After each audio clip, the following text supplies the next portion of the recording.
तो दोस्तों ये था हमारा होटल जहां हम रात को रुके थे और अब हम इसको कहते हैं अलविदा और चलते हैं अपनी मंजिल की ओर।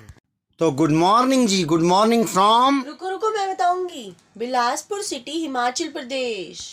तो दोस्तों ये है बिलासपुर शहर, हिमाचल प्रदेश। इसको अब कुछ देर के लिए हम कहते हैं अलविदा, लेकिन शाम को फिर यहीं लौटेंगे और कोई होम स्टे सर्च करके और उसमें स्टे करेंगे।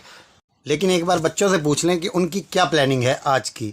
तो कलश बेटा, कहाँ का प्लान है आज? लाहौर। लाहौर? लाहौर बेटा पाकिस्तान में है और पाकिस्तान में जाने के लिए पासपोर्ट और वीज़ा की ज़रूरत होती है। अरे डैडी जी, लाहौर इंडिया में भी है, आपको नहीं पता? अरे मुझे कहाँ से पता होगा बेटा, पूरे इंडिया को नहीं पता, यही पता है कि लाहौर पाकिस्तान में है। नेविगेशन ऑन करो और डालो गुरु का लाहौर। ओह अच्छा अच्छा, गुरुद्वारा साहिब गुरु का लाहौर। ओह अब समझा मैं आपकी बात। तो दोस्तों आप पहुँचे हैं हम गुरुद्वारा श्री गुरु का लाहौर। इस गुरुद्वारे के प्रांगण में 3 गुरुद्वारा साहिब स्थित हैं। तो चलिए हम भी दर्शन करते हैं, आप भी हमारे साथ दर्शन करिए और जानते हैं इस गुरुद्वारे का इतिहास। पहले मैं आपको बता दूं, इस गुरुद्वारा साहिब में 10वें गुरु श्री गुरु गोविंद सिंह जी का विवाह माता जीत कौर जी के साथ हुआ था। यह सुनकर आप इतना तो समझ ही गए होंगे कि यह गुरुद्वारा कितना अहम है और ख़ास है। इस जगह का नाम श्री गुरु गोविंद सिंह जी ने ही गुरु का लाहौर रखा था और इस गुरुद्वारे में गुरु जी के विवाह की याद में हर साल बसंत पंचमी के दिन बड़ी श्रद्धा और धूमधाम के साथ गुरुपुरब मनाया जाता है। आप स्क्रीनशॉट ले सकते हैं, सारी जानकारी इसी बोर्ड पर लिखित है और मैंने इसी पर से आपको पढ़कर सारी बताई है। और आइए अब चलते हैं गुरुद्वारे के अंदर। और ये मैं आपको जानकारी दे दूं कि इस गुरुद्वारे में ऊपर दरबार साहिब में जाने के लिए जो सीढ़ियां हैं उनकी गिनती 84 है, 84। और जो शायद 84 योनियों के हिसाब से ही हो सकता है बनी हो। हमारे साथ साथ आप भी दर्शन करते चलिए इस गुरुद्वारा साहिब के और मैं आपको साथ साथ इतिहास बताता जाता हूँ इस गुरुद्वारे का। सुंदर वादियों के बीच बना यह गुरुद्वारा साहिब अपनी एक अलग पहचान रखता है। आइए चलें, पहले अब दरबार साहब के दर्शन कर लेते हैं, माथा टेक लेते हैं। आप भी हमारे साथ दर्शन कर लीजिए। सतनाम श्री वाहिगुरु जी, वाहिगुरु जी, सतनाम श्री वाहिगुरु जी, वाहिगुरु जी, वाहिगुरु जी, वाहिगुरु, सतनाम वाहिगुरु जी, वाहिगुरु जी। आइए अब परिक्रमा कर लेते हैं और साथ साथ आप कथा भी सुनते जाइए।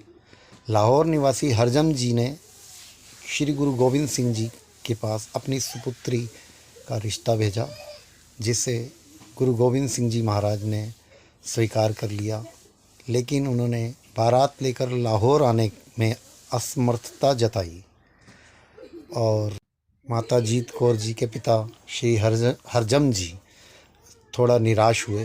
पर श्री गुरु गोविंद सिंह जी ने उनसे कहा, आप निराश मत होइए, आप अपनी सुपुत्री के विवाह के लिए हमारे यहाँ आ जाइए और हम यहाँ अपने राज्य में ही लाहौर बसा देंगे, जिसे माता जीत कौर जी के पिताजी ने स्वीकार कर लिया और इस तरह इस जगह का नाम गुरुद्वारा लाहौर पड़ गया, यहाँ रख दिया गया। और लीजिए अब ये है लंगर खाना। लंगर खाना गुरुद्वारा साहिब का है ये, जिसमें खासियत ये है कि यहाँ पर रोज़ाना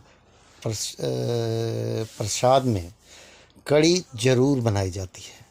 कड़ी चावल या कड़ी प्रसादा, ये जिसमें कड़ी तो बहुत ही मतलब ज़रूर ही बनती है। और अब हम आप पहुँचे हैं दूसरे गुरुद्वारे में और इन गुरुद्वारा साहिब का नाम है गुरुद्वारा पौण साहिब। पौण साहिब पौण घोड़े के खुरों को कहा जाता है। तो यहाँ पर जब गुरु का लाहौर बसा तो यहाँ पानी की ज़बरदस्त कमी थी। यहाँ के बाकी आसपास के राजाओं से, पहाड़ी राजाओं से जब पानी की डिमांड की गई तो उन्होंने पानी देने से साफ इनकार कर दिया। तब यहाँ पर गुरु जी के घोड़े ने अपने पौण धरती पर मारे और यहाँ झरना फूट पड़ा, यहाँ ज़मीन में से पानी निकल पड़ा, जिससे कपड़े धोने के लिए पानी की कभी कमी नहीं हुई, क्योंकि ये पानी यहाँ से फूटता रहता है और ज़मीन में से निकलता रहता है, लेकिन ये खारा पानी है। आइए अब चले तीसरे गुरुद्वारे में, जिनका नाम है गुरुद्वारा त्रिवेणी साहिब। यहाँ पर मीठे पानी की कमी को पूरा करने के लिए गुरु गोविंद सिंह साहिब ने अपने तीर से 3 झरने फुटाए थे, जिनमें से एक ये खुई साहिब भी है, कुआं जिसको कहते हैं। आइए अब यहाँ के दरबार साहब के दर्शन करते हैं और अपने आगे के सफ़र पर निकलते हैं।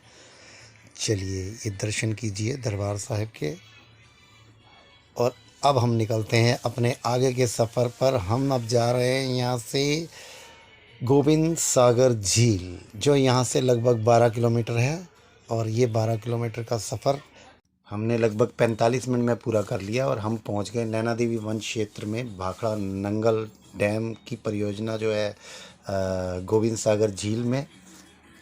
हमारे साथ आप भी यहाँ की खूबसूरती को निहारिए, और मैं तो यही कहना चाहूँगा आपसे कि आपको अपनी ज़िंदगी में कम से कम भी एक बार तो यहाँ ज़रूर आना चाहिए।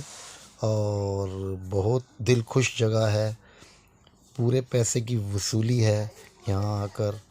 और आप लीजिए नज़ारे इस झील के, इस जगह के, और मैं आपको यहाँ का कुछ इतिहास बता देता हूँ। 50 के दशक में भारत सरकार और इंजीनियर्स ने एक चमत्कार किया और बना डाला भाखड़ा नंगल डैम। इस बांध ने विशाल और इस कृत्रिम झील को जन्म दिया, जिसका नाम है गोविंद सागर झील, जो 170 वर्ग किलोमीटर में फैली हुई है। ये झील भारत का 3rd सबसे बड़ा पानी का भंडार है, जो पंजाब, हरियाणा, हिमाचल और राजस्थान 4 स्टेट की लाइफलाइन बन गई हुई है। हम अप्रैल माह में यहाँ आए हैं और इस समय इस झील का पानी लगभग 100 फुट नीचे उतरा हुआ है, यानी पानी कम है इस समय गर्मियों की वजह से। और हम अब उतर आए हैं झील में उस जगह जहाँ 100 फुट पानी उतरा हुआ है, नहीं तो यहाँ पर सर्दियों में 100 फुट ऊपर पानी होता है। ये पुराना बिलासपुर शहर के वो मंदिर हैं जो भाखड़ा नंगल डैम बनने के बाद गोविंद सागर झील में लगभग 100 फीट पानी में समा गए। और ऐसे ही लगभग 99 मंदिर और हैं जो लगभग 8 महीने तक पानी में डूबे रहते हैं, और कुछ तो बाहर ही नहीं आ पाते क्योंकि गहराई में चले जा चुके हैं, और नदियों से आने वाली रेत ने उनके ऊपर चादर बना दी है।